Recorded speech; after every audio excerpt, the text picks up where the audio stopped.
I almost bought a rental property at 22 years old. And then this happened. What's up, guys? Welcome back to another video. It's been a while since I uploaded a video, almost 2 months. And after that hiatus, I'm super excited to be back and making content for you guys. And I got a really good story in today's video because over that time while I wasn't producing content, I was still trying to make some big money moves. And one of those money moves was trying to buy a rental property. Now, I kid you not, I went all the way to the 99th yard line with this property. I was at the finish line about to close the deal, and then boom, it all fell through for one kind of stupid reason. So in this video, I'm going to talk about why I almost bought that rental, my experience with the mortgage and realtors that I was working with, what led me to that deal in particular, and in the end, why it all fell through because of one very silly reason. So if you think you'll find anything valuable in this video, then please smash that like button for your boy, and also hit that subscribe button if you are new, because I will be producing new content like this every single week. Let's get started. Before we get into why this deal fell through in the first place, I want to talk a little bit about what led me into real estate in general. Before I made the transition of my channel into the entrepreneurship space, I talked a lot about stock investing on my channel. As a matter of fact, some of my more popular videos that have now been unlisted are all about stock investing and my experience on trying to grow a small account to over $10,000.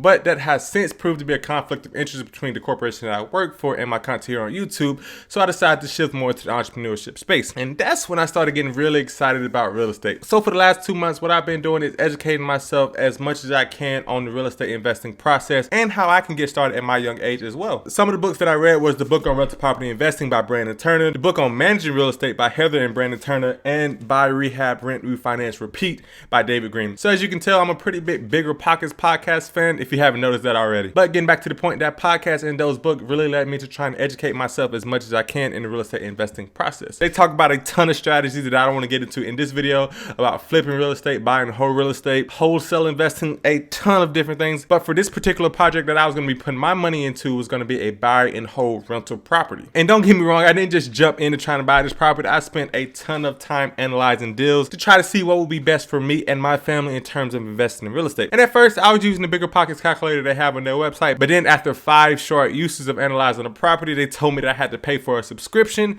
to continue using the calculator. And me being the sort of do-it-yourself person that I am, I was like, there's no way I'm doing that. So I created my own spreadsheet that does basically the exact same thing as the Bigger Pockets calculator. And I was able to use that to analyze 10 to 20 to 30 deals a day. If I haven't already, I'll pull up a screen recording of that spreadsheet now. At first, it was a Microsoft Office spreadsheet, but now it's a Google Drive spreadsheet. And if you're interested in seeing the video on exactly how I created the spreadsheet so you can create it for yourself, leave a comment down below and I'll be sure to make a video on that. I love reading you guys' comments as it gives me a ton of great ideas on the new content I create for my channel. So after I got done with reading all of the books and analyzing a few properties, the next step for me to do was to reach out to mortgage lenders and realtors to build my investing team to get started in the real estate journey. So this is when the chaos starts to ensue a little bit. On the first day of me calling mortgage lenders, I called no less than 20 different banks to try to get a better idea on how they would service me as a potential customer and real estate investor. Now I gotta be honest here, out of those 20 banks, I probably only talked to 2 actual people, about a 10% conversion rate, which is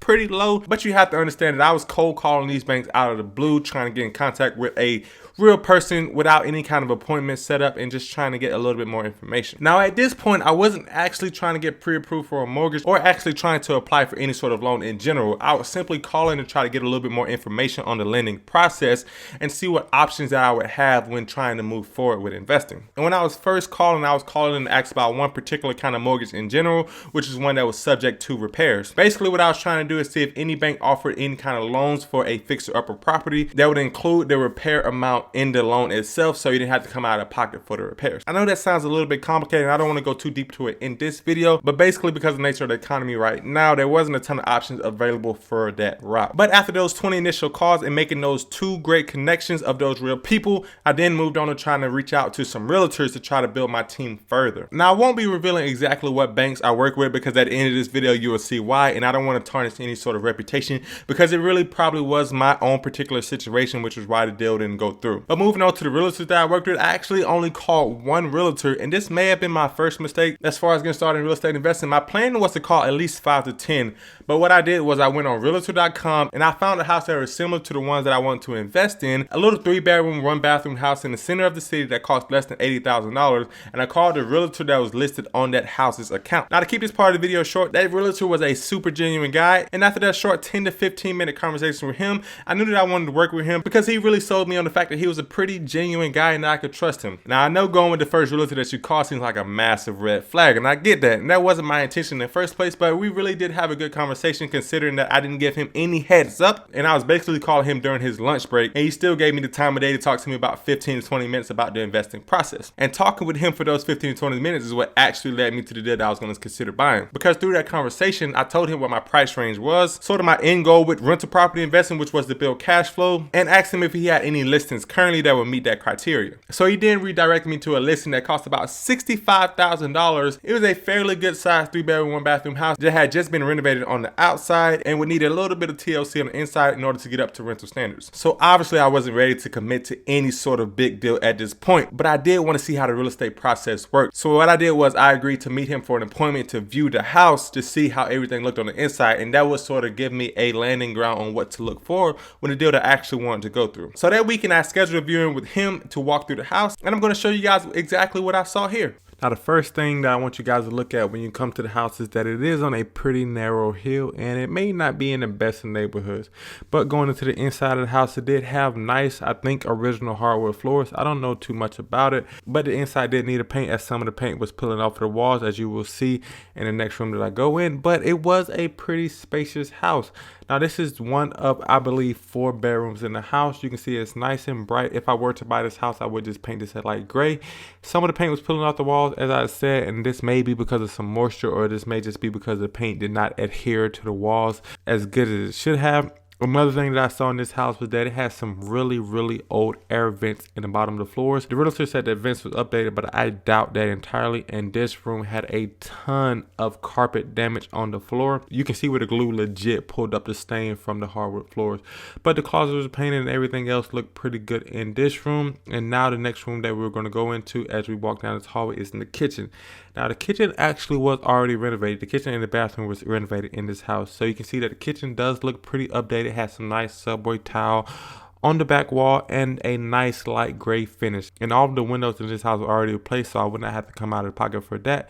But if I can make the entire house look like the kitchen, then I would say that is a win. But looking at the last bedroom, nothing special here. And now we walk into the only bathroom of the house, which was already renovated with a pretty budget-friendly renovation as well. But the house does not look that bad. So that was the house, and as you can see, there was some areas that would definitely need some TLC, but for the most part, it was actually in really good shape. The bathroom had already been renovated, and the kitchen had already been renovated, and the windows had been replaced with brand new double pane glass. So as you can see, all in all, not a very bad deal. It may not have been the best of deals, but it definitely wasn't the worst of deals. And if the numbers worked out in my favor to where I predicted them, I tried to be a little conservative, but if they did work out in my favor, then I would come out in cash flow about $300 a month. So before I get to the end goal as to why this property fell through in the end, let me tell you some pros and cons of this property that I definitely had in the back of my head when deciding to invest in it. The first pro, of course, was the low purchase price. And I hope this doesn't make me seem like a slumlord, but I really did like the idea of investing in a property that could be rented out to Section 8 tenants for a number of reasons. I know they may not be the best tenants, and I know it may not be the best tenant, especially for a first-time real estate investor, but I like the idea of being able to get a 10+ return on investment from a guaranteed source of income as the U.S. government, as they would send you a check every single month. And with that, the first con is that I would probably be renting out to a Section 8 tenant. And I don't want to be super stereotypical about Section 8 tenants, but from the rumors that I heard, they typically don't treat your property the best, and you might have a higher expense upon turnovers when they do decide to move out. With that being said, the second pro is that it was already partially renovated, which will leave my out-of-pocket cost at very little. The most I would have to do is do some laminate flooring, maybe some new paint, possibly replace a few cabinets, and then it will be good to go. That leads me to the second con, was that the after repair value of this property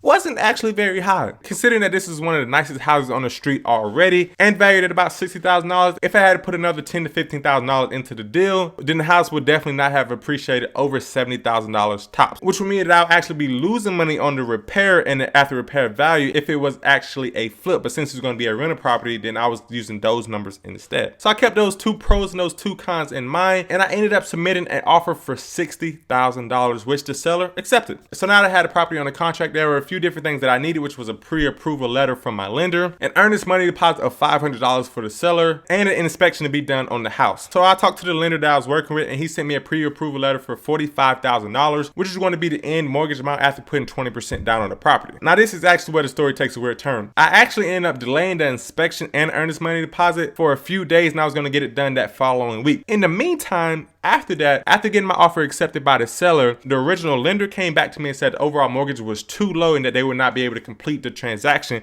because it was less than $50,000. Now I had a ton of questions in my head as to why they would pre-approve me for $45,000 in the first place if they weren't gonna be able to do it. I had already had this property on the contract. I didn't want to waste the realtor's or the seller's time, and I was at a limbo on what exactly I could do. This led me talking to the lender to see if I can get some other sort of financing worked out. However, in the end, I decided to walk away from the deal, learn a little bit more about the real estate investing process, and then try my luck again in about 6 months from now. So all in all, I learned a lot about the real estate investing process from this particular transaction. Even though I wasn't actually able to get the deal and be able to be a real estate investor right now, it was a very cool experience to go through it all, get my credit run a few times, of course, and see exactly where I lay. So the actual problem wasn't that I was able to not get approved for the loan. The problem was that the loan amount was too low and that they needed to be over $50,000 for it to be worth it to have a mortgage in place on that property. So this just allows me to further do my due diligence in the future and then work towards being a more prepared investor when offering on a new property. But with that being said, I really hope you enjoyed this story. I know I kind of ran through a little bit fast, but those are the quick details. If you enjoyed this video, please make sure to leave a like and comment if you learned something that you didn't know before. And if you want to continue hearing cool stories like this, I will be posting a new entrepreneurship related video. My next big challenge is going from $0 to $1,000, and that will be a super fun, hopefully not super long series that I have here on this channel.